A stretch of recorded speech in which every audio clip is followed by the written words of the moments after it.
नमः शिवाय। आज हम शिव महापुराण का रुद्र संहिता का 5वां खंड का 40वां अध्याय पढ़ेंगे।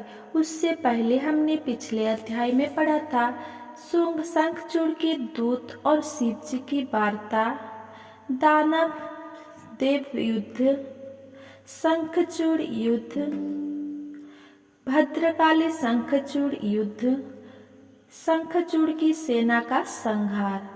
आज हम पढ़ेंगे शिव जी द्वारा शंखचूड़ वध।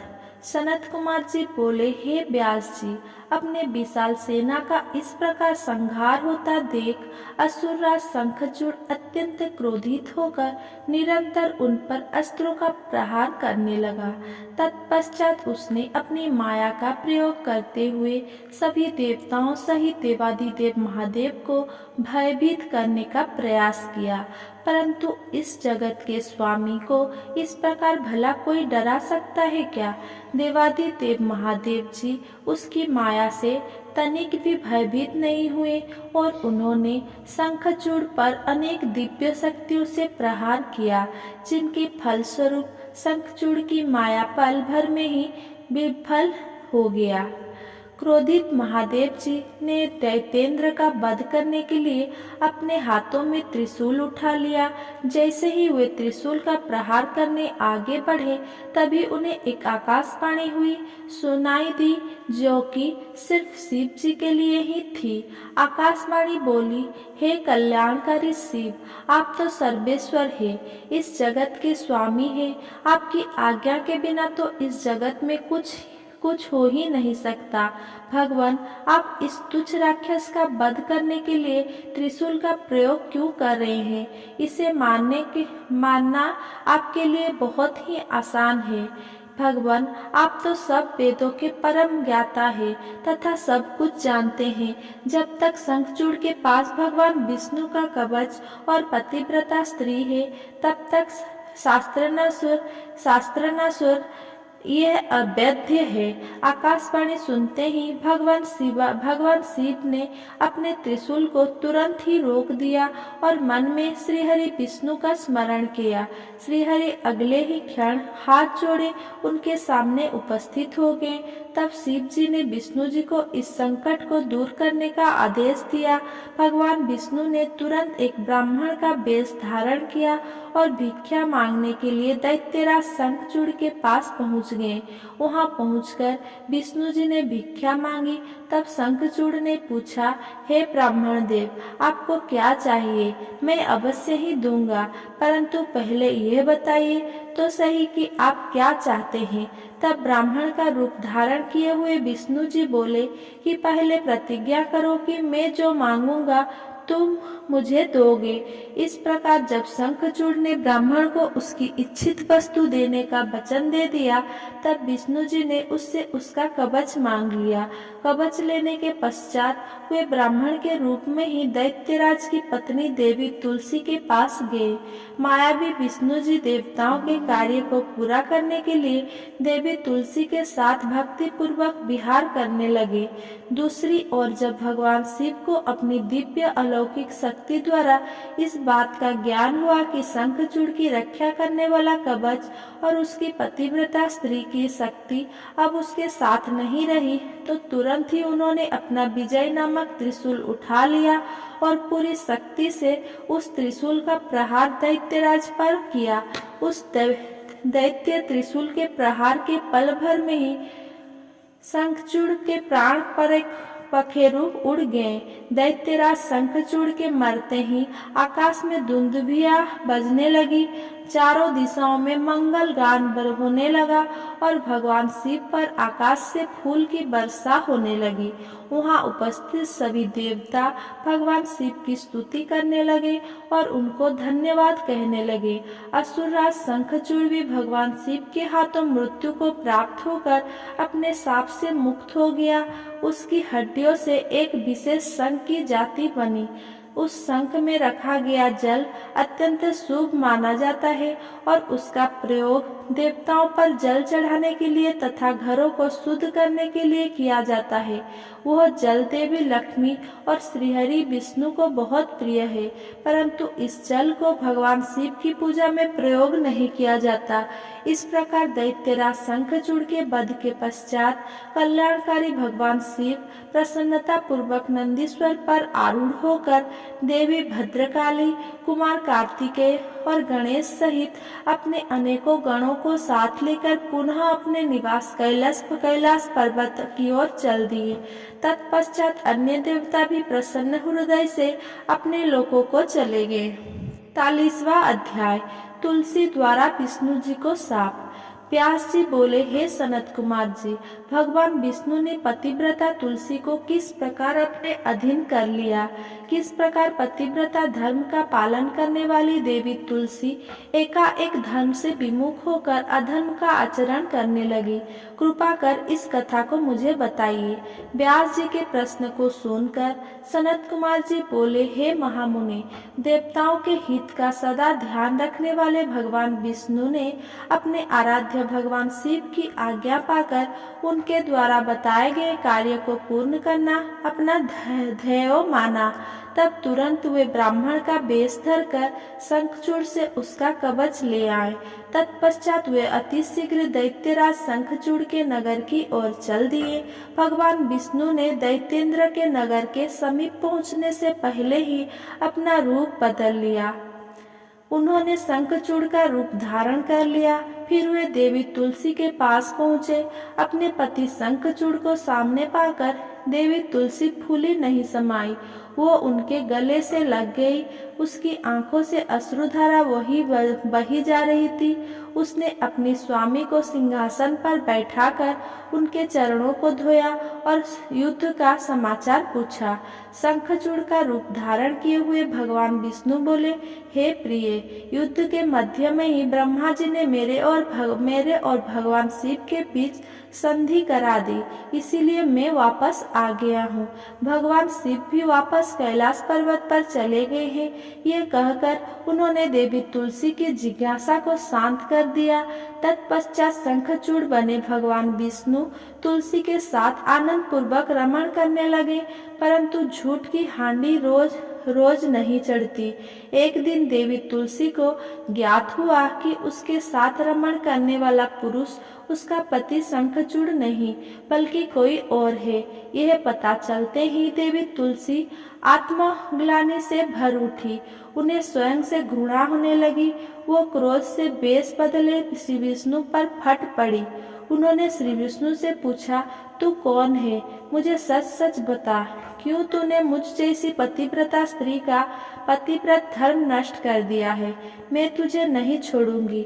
यह वचन सुनकर विष्णु भगवान ने भयभीत होकर अपने स्थान पर अपनी एक मूर्ति बना दी, ताकि देवी तुलसी उनके विषय में कुछ ना जान पाए। परंतु तुलसी ने उनके पद चिन्ह से विष्णु जी को पहचान लिया। तब गुस्से से उन्होंने भगवान विष्णु को शाप देते हुए कहा, हे विष्णु, लोग तुम्हें भगवान मानकर तुम्हारी पूजा करते हैं, पर वास्तव में तुम पूजा के योग्य नहीं हो। तुम तो सिर्फ पत्थर हो। तुम्हारे मन में दया भाव नाम की कोई वस्तु नहीं है। तुमने मेरे सतीत्व को भंग किया है और मेरे पति शंखचूड़ को मार डाला है। इसीलिए मैं तुम्हें शाप देती हूँ कि तुम आज अभी से पत्थर के हो जाओगी। यह कहकर देवी तुलसी अत्यंत दुखी मन से रोने लगी। देवी तुलसी का दिया शाप सुनकर भगवान विष्णु भी दुखी हुए और भगवान शिव का स्मरण करने लगे। विष्णु जी की पुकार सुनकर भक्त वत्सल भगवान शिव वहां प्रकट हो गए। उन्हें देखकर देवी तुलसी और विष्णु जी के हाथ जोड़कर प्रणाम किया। तब वे देवी तुलसी को समझाने लगे। उन्होंने तुलसी को समझाया कि देवी तुलसी, यह तो पूर्व निश्चित था। शंखचूड़ को मिले शाप के फलस्वरूप उसका जन्म दानव कुल में हुआ और इसी कारण उसे मेरे हाथों मृत्यु प्राप्त हुई है। देवी, तुम्हारे मनोस्थिति में समझ सकता हूँ, परंतु यह संसार नश्वर है। अतः तुम अपने द्वारा की गई तपस्या का फल लो और इस शरीर को त्याग दो। मेरे आशीर्वाद के फलस्वरूप तुम्हें दिव्य देह की प्राप्ति होगी। तुम्हारे श्रीहरि में विशेष प्रीति होगी। इस शरीर को त्यागने के पश्चात जब तुम नया शरीर धारण करोगी तो तुम गंडकी नाम की नदी होगी और सभी के द्वारा पूजित होने के कारण प्रधान रूपा तुलसी के नाम से विख्यात होगी। चाहे स्वर्ग हो या पाताल या फिर पृथ्वी, तुम वनस्पतियों में श्रेष्ठ होगी तथा श्रीहरि की विशेष कृपा सदा तुम पर रहेगी। तुमने जो श्रीहरि को शाप दिया है वो भी अवश्य पूरा होगा। गंडकी के तट पर सदा भगवान विष्णु भी पाषाण के रूप में स्थित होंगे। तेज दांतों वाले अनेक कीड़े उस शिला को छेद छेद कर उसमें चक्र बना देंगे। उस शिला को इस जगत में शालिग्राम के नाम से प्रसिद्ध मिलेगी। ये कहकर भगवान शिव अंतर्ध्यान हो गए। तत्पश्चात देवी तुलसी ने अपना शरीर त्याग दिया और गंडकी नदी बन गई। तब श्री विष्णु ने भी उस नदी के तट पर पाषाण के रूप में निवास किया। 40वां अध्याय हिरण्याक्ष वध। नारद जी बोले, हे ब्रह्मन, आप मुझे भगवान शिव की उन उत्तम लीलाओं को विषय में बताइए जिनकी ये लीलाएं बड़ी सुखदायिनी है। ब्रह्मा जी बोले, जलंधर के संहार के बाद मैं जानकर देवी सत्यवती के पुत्र व्यास जी सनत कुमार जी से यही बातें पूछने लगे। तब उनकी उत्सुकता देखकर सनत कुमार जी बोले, हे व्यास जी, अब मैं तुम्हें अंधकासुर नामक दैत्य के शिवगण बंद उनकी भक्ति में लीन रहने की कथा सुनाता हूँ। एक समय की बात है, देवादिदेव भगवान शिव अपनी प्राण वल्लभा देवी पार्वती और अपने प्रियगणों के साथ कैलाश पर्वत से काशी जा रहे थे। उनका विचार कुछ समय काशी में व्यतीत करने का था, इसीलिए उन्होंने अपने वीरगणों भैरव को काशी का रक्षक बना दिया और स्वयं सबके साथ सुखपूर्वक निवास करने लगे। एक बार भगवान शिव पार्वती देवी के साथ आनंद पूर्वक विहार करते हुए मंदराचल नामक पर्वत पर गए। एक दिन शिव पार्वती बैठे आपस में वार्तालाप और मनोविनोद कर रहे थे। तभी देवी पार्वती ने अपने हाथों से भगवान शिव के नेत्र कुछ पल के लिए बंद कर दिए। भगवान शिव के नेत्र बंद होते ही चारों ओर भयानक अंधकार छा गया। उसी समय भगवान शिव के माथे से पसीने की कुछ बूंदें निकली। जैसे ही वे बूंदें धरती पर गिरी, तुरंत एक जटाधारी काला विकृत डरावना राक्षस वहां उत्पन्न हो गया और वह जोर जोर से हंसने लगा। उसकी भयानक आवाज सुनकर देवी पार्वती एकदम चौंक गई कि एकाएक उनके सामने ये भयानक जीव कहाँ से प्रकट हो गया है। तब देवी पार्वती ने भगवान शिव से पूछा, हे स्वामी, ये भयानक पुरुष कौन है? ये सुनकर भगवान शिव मुस्कुराते हुए बोले, हे देवी, ये आपका पुत्र है। जब आपने मेरी आंखें बंद की समय मेरे माथे से कुछ पसीने की बूंदें गिरी, उसी से यह प्रकट हुआ है। ये जानकर कि वह पुरुष उनका पुत्र है, देवी बड़ी प्रसन्न हुई। भगवान शिव ने उसका नाम अंधक रख दिया। उसी समय हिरण्यत्र नाम का एक राक्षस पुत्र प्राप्ति की कामना मन में लेकर वन में घोर तपस्या कर रहा था। उसकी तपस्या से प्रसन्न होकर भगवान शिव उसे वरदान देने के लिए गए। उसने भगवान शिव से एक बलवान और वीर पुत्र की प्राप्ति की इच्छा प्रकट की। भगवान शिव ने कहा, हे हिरण्यत्र, मेरा पुत्र अंधक बड़ा ही वीर और बलवान है। तुम चाहो तो मैं उसे तुम्हें सौंप सकता हूँ। भगवान शिव के पुत्र को अपना पुत्र बनाने के लिए वह राक्षस व्यग्र हो उठा। उस पुत्र को प्राप्त कर हिरण्यत्र बहुत प्रसन्न हुआ और उसे गले से लगा लिया। भगवान शिव पुत्र अंधक को हिरण्यत्र को सौंपकर अपने धाम को चले गए। हिरण्यत्र अपने प्रिय पुत्र अंधक को साथ लेकर अपने घर लौट आया और उसको बहुत लाड़ प्यार से पालने लगा। तत्पश्चात हिरण्यत्र ने, जिसे हिरण्याक्ष भी कहा जाता है, पृथ्वीलोक और पाताल लोक के राज्य को जीतकर अपने राज्य में मिला लिया। दैत्यों के राजा उस हिरण्याक्ष के आतंक से तीनों लोक कांपने लगा। यहाँ तक कि देवता भी व्याकुल और भयभीत हो गए। उन्होंने भगवान विष्णु को 12 रूप धारण करके पाताल लोक भेजा। क्रोधित श्रीहरि ने हिरण्याक्ष का वध सुदर्शन चक्र से कर दिया। तत्पश्चात अंधक का राज्याभिषेक करवाया। सभी देवता भयमुक्त होकर बड़े प्रसन्न हुए और भगवान विष्णु की जय जयकार करने लगे। भगवान श्रीहरि विष्णु आशीर्वाद देकर अपने वैकुंठ धाम को चले गए। अपने भाई हिरण्याक्ष के वध का समाचार पाकर उसका भाई हिरण्यकश्यप क्रोधित हो उठा और उसने भगवान विष्णु से पैर बांध लिया। 40वां अध्याय। हिरण्यकश्यप की तपस्या और नृसिंह द्वारा उसका वध। सनत कुमार जी बोले, हे व्यास जी, 12 रूपधारी श्रीहरि विष्णु द्वारा अपने भाई हिरण्याक्ष का संहार किए जाने से हिरण्यकश्यप बहुत दुखी और क्रोधित तो था ही, अतः उसने अपनी असुर सेना को देवताओं का संहार करने की आज्ञा दी तथा अपनी विष्णु भक्त प्रजा को भी दंड देने के लिए कहा। तब आज्ञा पाकर स्वामी भक्त असुरों ने देवलोक का विनाश कर दिया। उनके आतंक से देवता स्वर्ग छोड़कर भाग खड़े हुए। हिरण्यकश्यप के राज्य में उसकी प्रजा को बहुत डराया जाता था। सबने भक्ति का मार्ग छोड़ दिया था। विष्णु भक्तों की खैर नहीं थी। एक दिन हिरण्यकश्यप अपने मृत भाई हिरण्याक्ष को जलांजलि देकर उसकी स्त्री और बच्चे से मिला और उन्हें सांत्वना दी। दैत्यराज हिरण्यकश्यप के मन में विचार आया कि यदि मैं अजर अमर अजय हो जाऊं और मेरा कोई प्रतिद्वंदी ना रहे तो कोई भी मुझे हरा नहीं सकेगा और तब सभी मुझे झुककर प्रणाम करेंगे। ये सोचते ही हिरण्यकश्यप मंदराचल पर्वत पर जाकर घोर तपस्या करने लगा। तपस्या हेतु वो एक पैर के अंगूठे पर खड़ा था। सिर के ऊपर दोनों हाथ जोड़े आसमान की ओर देखते हुए वो घोर तपस्या कर रहा था।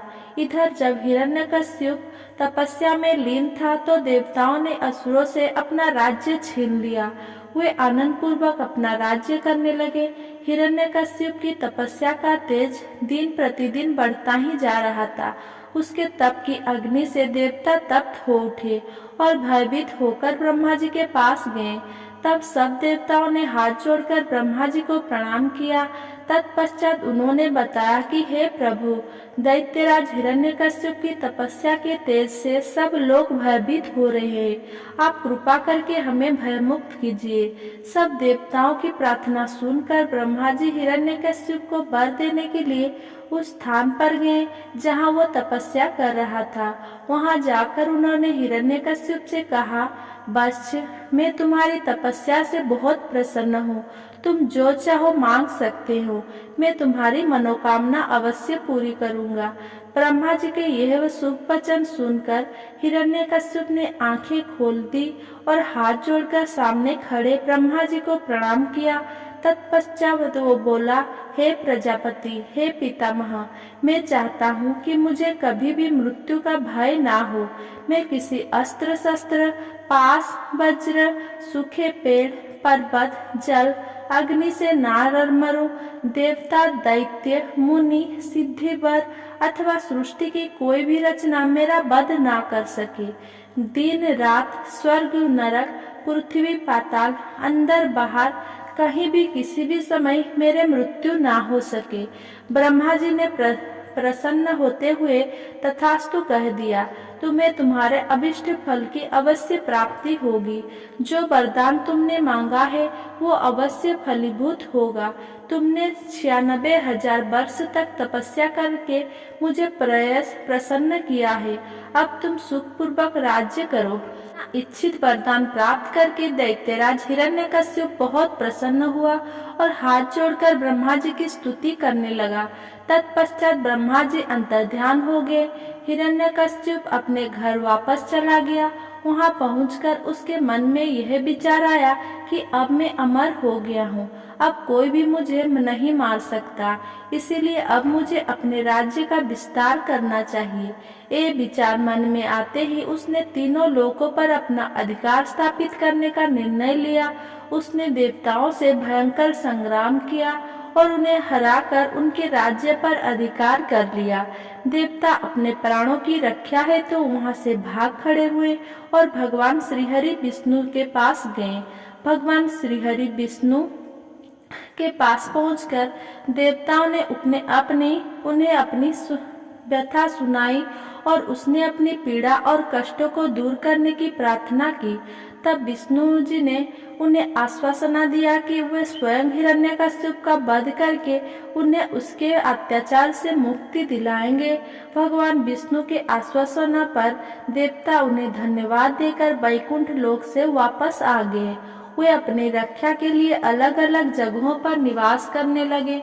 उधर श्रीहरि विष्णु ने देवताओं को उनके कष्टों से मुक्ति दिलाने हेतु दैत्यराज हिरण्यकश्यप का संहार करने का निश्चय किया, परंतु ब्रह्मा जी द्वारा दिए गए वरदान को भी उन्हें पूरा करना था। तब विष्णु जी ने ऐसा रूप धारण किया जो आधा मनुष्य के जैसा था, आधा शेर जैसा। ऐसा अत्यंत भयानक रूप धारण कर विष्णु जी अग्नि के समान प्रलयंकारी नजर आ रहे थे। नृसिंह के रूप में श्रीहरि ने दैत्यराज हिरण्यकश्यप की नगरी में प्रवेश किया। उस समय सूर्यास्त का समय हो रहा था। उनका यह अनोखा भयानक रूप देखकर दैत्य सेना के वीर उन पर टूट पड़े और उनसे युद्ध करने लगे। तब पल भर में ही उन्होंने सब दैत्यों को मार गिराया और राजमहल की ओर चल दिए। तभी विष्णु जी के परम भक्त और दैत्यराज हिरण्यकश्यप के पुत्र प्रहलाद की दृष्टि नृसिंह भगवान पर पड़ी। प्रहलाद बोला, हे पिताजी, ये अद्भुत रूप धारण किए नृसिंह अवतार मुझे तो भगवान जान पड़ते हैं। इनकी वीरता की प्रशंसा करना तो असंभव है, अतः आपको इनकी शरण में चले जाना चाहिए। अपने पुत्र की इन बातों को सुनकर दैत्यराज हिरण्यकश्यप को बहुत क्रोध आया। वह बोला, पुत्र, तुम बिना कारण ही भयभीत हो रहे हो। तुम दैत्यों के अधिपति के पुत्र हो। तुम्हें इस प्रकार कायरता भरी बातें कदापि नहीं करनी चाहिए। ये कहकर हिरण्यकश्यप ने अपने सैनिकों को आदेश दिया कि शीघ्र जाकर विचित्र आकृति वाले उस जीव को बंदी बनाकर ले आओ। अपने स्वामी दैत्यराज हिरण्यकश्यप की आज्ञा पाकर उनके वीर दैत्यगण नृसिंह भगवान को पकड़ने के लिए दौड़े, परंतु उनके समीप जाते ही वे भस्म हो गए। अब दैत्यराज स्वयं युद्ध करने के लिए अपने अस्त्र शस्त्र सहित आगे आए। तब भगवान नृसिंह और दैत्यराज हिरण्यकश्यप में बहुत भयानक युद्ध हुआ, परंतु भगवान नृसिंह के आगे दैत्यराज हिरण्यकश्यप की एक ना चली। नृसिंह ने हिरण्यकश्यप को खींचकर अपनी जंघा पर लिटा लिया और उसकी छाती को अपने नाखूनों से चीर दिया। उसके प्राणों पर पखेरु उड़ गए। तभी हिरण्यकश्यप के पुत्र प्रहलाद ने वहां आकर नृसिंह भगवान के चरणों में अपना सिर झुकाकर क्षमा याचना की। भगवान विष्णु ने प्रहलाद को आशीर्वाद देकर हिरण्यकश्यप का राज्य सौंप दिया। जैसे ही देवताओं को हिरण्यकश्यप के मारे जाने की सूचना मिली, वे बहुत प्रसन्न होकर नृत्य और श्रीहरि विष्णु की स्तुति करने लगे। आकाश में मंगल ध्वनि गूंजने लगी और फूलों की वर्षा होने लगी। इस प्रकार हिरण्यकश्यप का वध करने के पश्चात प्रहलाद को राज्य सौंपकर भगवान नृसिंह वहां से अंतर्ध्यान हो गए।